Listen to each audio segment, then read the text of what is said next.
Caitlyn Clark seems to have re-injured her groin, where you have to move laterally. It is so hard to heal, and she came back, I believe, a little over 2 weeks being out, and I originally thought that they were going to keep her out through All-Star, as heartbreaking as that would be. What's up, everyone? Today we're uncovering the truth behind Caitlyn Clark's shocking groin injury, what really happened, and what it means for her future. Caitlyn's been unstoppable on the court, but now her season hangs in the balance. Is it just bad luck, or is there more to the story? You don't want to miss this insider look at the injury that sent shockwaves through women's basketball. Plus, what this could mean for the league and its biggest star. Stay tuned, because what I reveal might just change how you see Caitlyn Clark forever. The heartbreaking scene. Recently, during a high-stakes game between the Indiana Fever and Connecticut Sun, fans witnessed an unsettling moment. Clark, dribbling with her usual confidence, suddenly grimaced and grabbed her groin area. The scene was unmistakable. A player who had been relatively injury-free in her college career now reeling from yet another setback. The footage shows her walking off the court, tears welling in her eyes, visibly in pain. Her emotional response was raw, unlike her usual composed demeanor, hinting at the deep frustration and possibly fear of a serious injury. Clark's previous injuries, quad strains and groin injuries, had already taken a toll on her season. Now, witnessing her in tears and walking gingerly, the basketball community couldn't help but feel a wave of concern. The injury appeared to be on her right side this time, after previously injuring her left groin, raising alarms about the nature and pattern of her injuries. A pattern of pain and neglect. For a player of Clark's caliber, injuries aren't just setbacks. They're a threat to her burgeoning career and the league's future. Historically, Clark had maintained a reputation for durability, battling through college defenses with resilience. But this season has been different. Multiple injuries, quad strains, groin pulls have become a recurring theme. Experts like Jessie Moore, a regenerative medicine specialist, have pointed out that her injuries are not coincidental. Repeated re-injury of the same area suggests mechanical issues, inadequate recovery, or perhaps overtraining.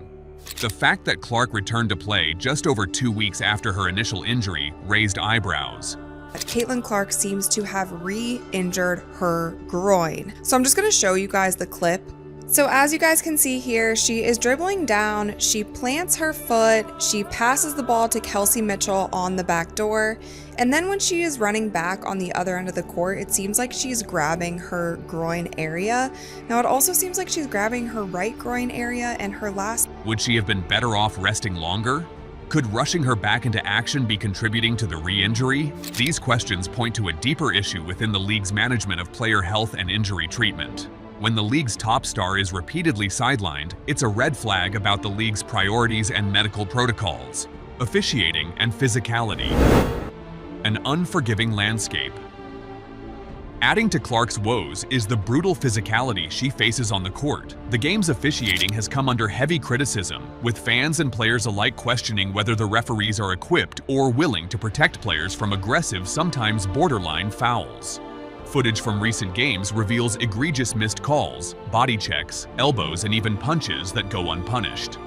In one viral clip, Clark's interaction with a referee, an intense back and forth that resulted in her being held back by coaches, highlighted the tense atmosphere. The referee's comments, which are inaudible, seemed to provoke her even further, leading to a moment of visible frustration.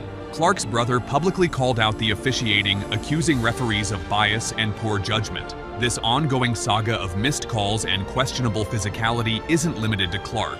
It's a systemic problem affecting the league's credibility. The culture of violence and negligence. The league's culture appears to reward toughness, but often at a dangerous cost. The game has devolved into a contact-heavy spectacle where legitimate defense is indistinguishable from reckless fouling. The clip where Aaliyah Boston was thrown to the ground after a physical post-battle, without a flagrant foul called, exemplifies this. Players are being mugged, elbowed, and shoved with impunity, leading to injuries that could be career-ending. And yet, the league's response remains tepid. Instead of addressing the core issues, referee training, player protection, league policies, officials issue generic statements about physicality and competitive spirit. This dismissive attitude further endangers players like Clark, who, because of her stature and popularity, is becoming a target for rough play. The league's leadership. out of touch. At the top sits Commissioner Kathy Engelbert, whose leadership has been called into question. Her public statements on officiating and player safety often sound detached or dismissive.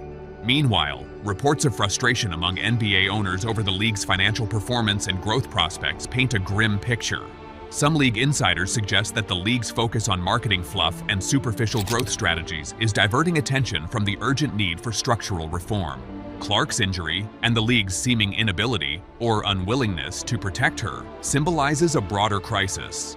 The league is hemorrhaging credibility, with ticket sales declining and fans growing wary of the safety and integrity of the game.